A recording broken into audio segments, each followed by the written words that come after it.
In this tutorial, we're going to learn how to solve for x given the y value of a function in function notation.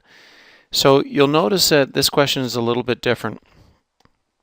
If you notice we are given the f at x equals 5, we're not given a value inside the brackets here that we would substitute in for the x. So here, they're actually giving us the y value. They're saying if this is the function f at x equals 3x squared plus 13x minus 5, can you figure out what the x value or values are if I tell you the y value? So how do we solve this? Well, given that we're provided with the value for f at x, we're just going to take this 5 and we're going to substitute it in place of the f at x. So when I rewrite this equation to start my solution, I'm just going to write 5 and then equals, and then the rest of the equation. 3x squared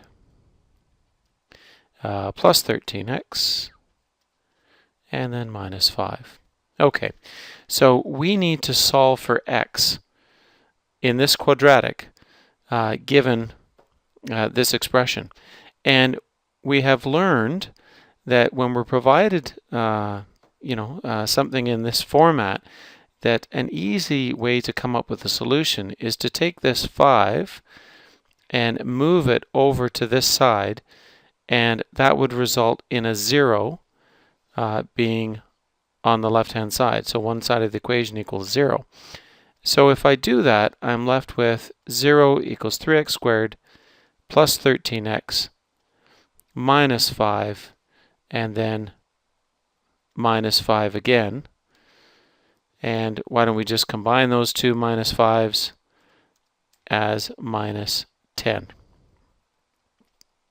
Okay, well, what was the advantage to going ahead and doing that? Well, the advantage is this. When I set this one side to 0, I now have the ability to open up factoring as a possible way of solving this. Or, if this doesn't look like it's going to factor very nicely, I could open up the door to the quadratic formula.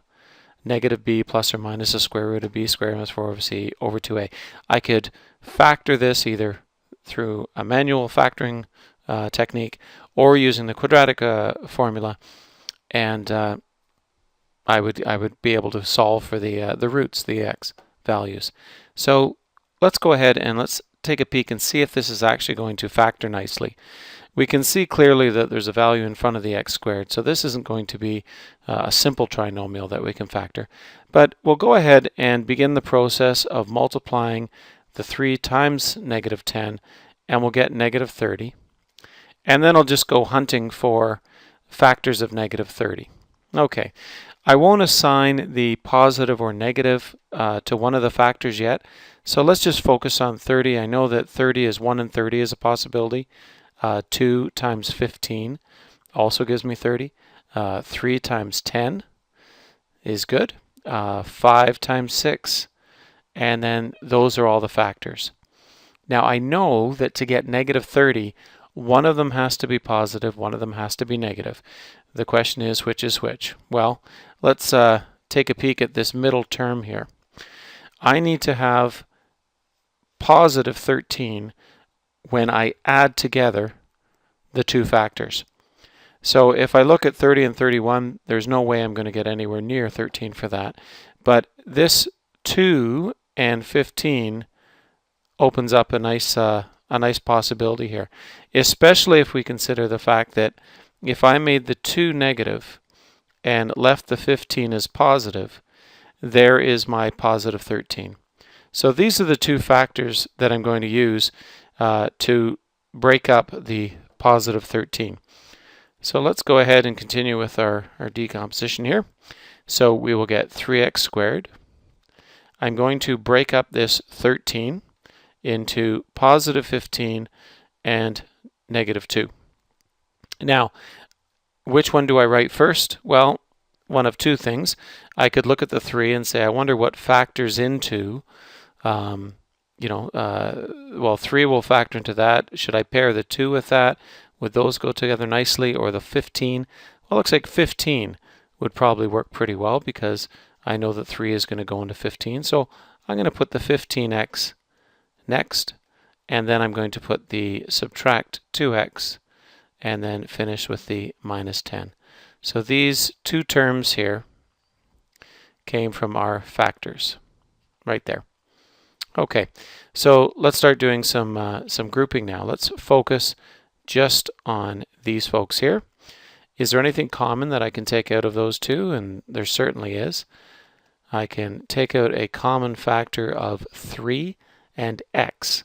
So I'm going to take out a 3, take out an x, excuse me, leaves me with x, and then plus 5 inside. Okay, let's take a look at the negative 2x minus 10. Is there anything common that I can take out of there? And I'm going to factor out a negative 2.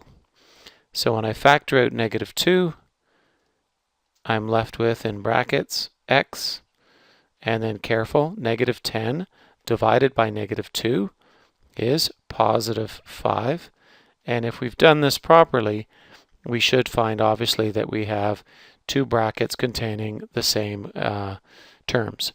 So one more step, and we get 3x minus 2 and the common x plus 5.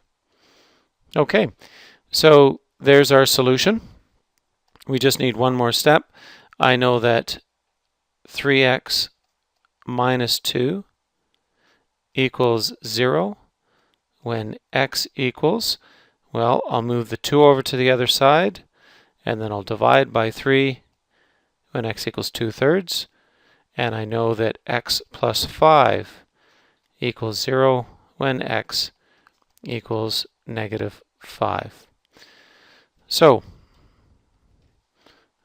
I'll just finish up here. Therefore, the solution is x equals 2/3 and x equals negative 5. Those are both valid solutions that would result in the value of the function being 5. And that means that if I took 2 over 3, 2/3, and subbed it into the original function f at x, I would get an answer of, or a value of the function of 5. Similarly, if I substitute negative 5 in for x, I would also get a 5.